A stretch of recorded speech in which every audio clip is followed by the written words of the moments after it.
Good evening, everybody. I'm Aarti. I'm an engineering student. I believe that most religions are just a set of beliefs. Hinduism is a belief, Islam is a belief, Christianity is a belief. And most major religions like the Islam or the Hinduism or the Christianity have been formed through ages. They have come past through a lot of ages. So they can be a lot of additions and subtractions which can add value to the religion and which can also cause some kind of a demolition to the name of the religion itself. So my question is, why do we have to stick on to few religious books like the Quran or the Vedas to follow a life of our own? Why can't we just take the rights, the positives and the negatives and leave the negatives alone and take the positives of the Quran and take the positives of the Vedas alone and lead a life of good? And no matter what, for example, no matter what the Vedas say or no matter what the Quran says, I believe that a man should have a single wife. And I would definitely not agree upon the fact that the Vedas contain something like that or the Quran contains something like that. It is up to my conscience to leave off the negatives of however great a religious book might be and take the positives of the book alone. And why are we here to even discuss about why are we here to even discuss about the differences and similarities between the two great religions? Why can't we just take the positives of both religions and just lead a life of our own? That's my question. Sisters asked a very good question. A very good question, a very relevant question. That why should we follow religion? Why Hinduism, why Islam, why Christianity? Why not follow the good things of all? And that's it. Finish. Who will decide what is good, what is bad?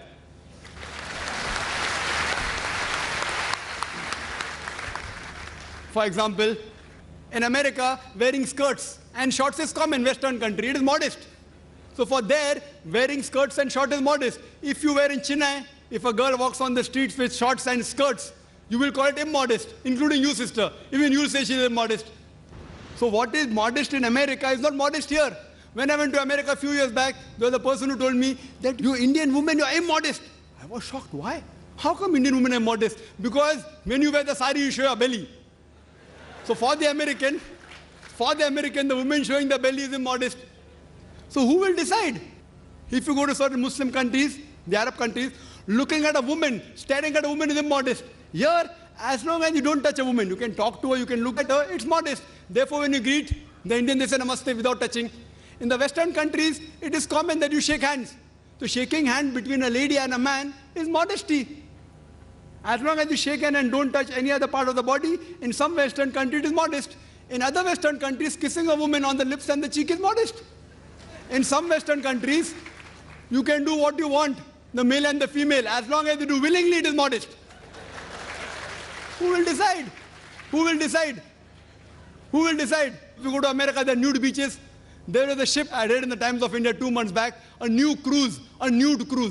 Nude. Everyone in the ship will be nude. For them, it is modest. Who will decide? The best person to decide is the Creator, sister. Now, I am asking you, who will decide what is right, what is wrong? Who will decide?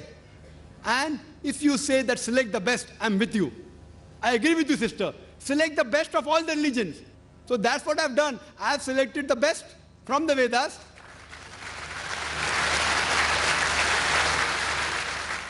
But what is best is not best for you. That's the problem. I'll discuss that also. I challenge any human being to point out a single principle of Islam which is against humanity as a whole. Single.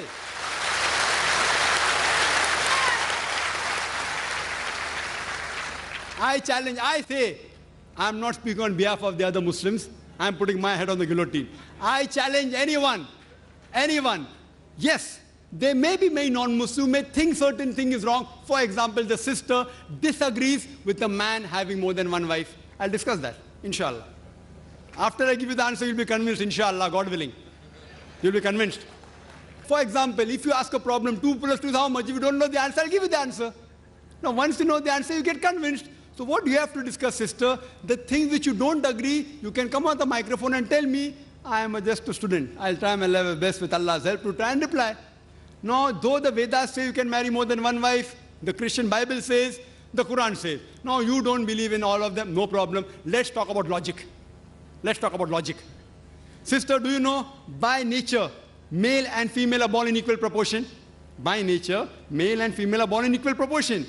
But if you ask any pediatrician, a doctor of the children, he will tell you that the female child can fight the germs and diseases better than the male child. So in the pediatric age itself, there are more male children dying as compared to female children. So in pediatric age itself, there are more females than the males. As life goes on, there's death due to cigarette smoking, death due to alcoholism, death due to accident, death due to war. More male are dying as compared to female. So today in the world, there are millions of women more in the world as compared to male. Only in some countries, third world countries like India, the female population is less than the male population. You know why? Because of female infanticide. According to a BBC report, according to Emily Beckonen on the program Let Her Die, the topic was assignment. Every day, more than 3,000 fetuses are being aborted in India after they identified that they're females. That means more than 1 million fetuses are being aborted in India every year after they identified they're females. If you stop this evil practice, and according to Tamil Nadu Government Hospital report, this state of yours, that report says out of 10 female born alive, 4 are put to death. Do you say it is right? It is wrong. If you stop this evil practice, even in India, the female population will become more than the male population. In America alone, there are 7.8 million females more than male. In UK alone, there are 4 million female more than male. In Germany alone, there are 5 million female more than male. In Russia alone, there are 9 million female more than male. God alone knows how many millions of females are more than males in the world. Suppose, sister, hypothetical question. Suppose my sister happens to live in America. Or suppose your sister happens to live in America, USA, and the market is saturated. Every man has found a woman for himself. Yet, there will be 7.8 million females who will not find life partners.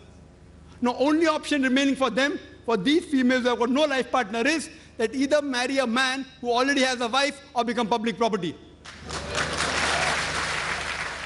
You may say, public property? Brother Zakir, such a harsh word. Sister, it is the most sophisticated word I can use. I cannot use a better word. In America, on average, the statistics tell us a person has 8 different sexual partners before he settles down with one. Mistresses is common. You can have 10, 20, 30, no problem. 100 also. The law will not say anything. If you marry more than one wife, that thing doesn't go down their throat. Why?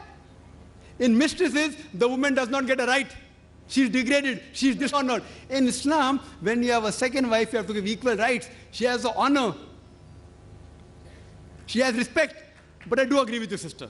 I agree with you that no woman under normal circumstances would like to share a husband with any other woman. I agree with you. I agree with you, sister. But the basic law of the Islamic Sharia is, let a small loss take place to prevent a big loss. Means let a small loss take place to prevent a big loss. So all the Muslim women who know that there are millions of women, if they would not allow their husband to have more than one wife, they will become public property. They say, we would not mind sharing a husband to prevent our other sisters to become public property. Hope that answers the question.